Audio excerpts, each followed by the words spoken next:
Recently, the U.S. Preventive Services Taskforce came out with a recommendation that average risk screening for colon cancer should begin at the age of 45.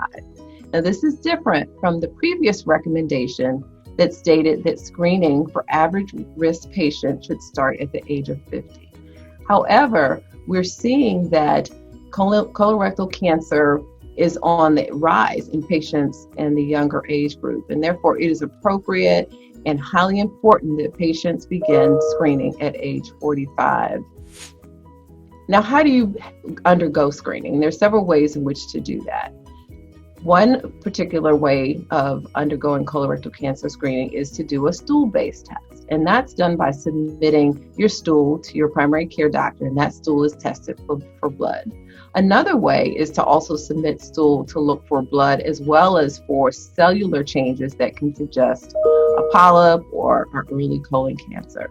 And then lastly, colonoscopy is a very good way of looking inside the colon after a bowel prep is done to remove polyps and even diagnose early stage colorectal cancer, in which we can treat it quite well.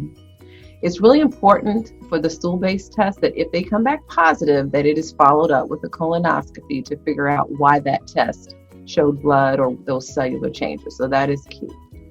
So that's really important that you don't delay any form of screening for your general health care, whether it be prostate, breast, cervical, or colorectal cancer. Because during the pandemic, we know that some patients have delayed this screening for fear of coming into the healthcare center. However, the delay may cause increased incidence or advanced cancers that we can surely prevent by early and appropriate screening.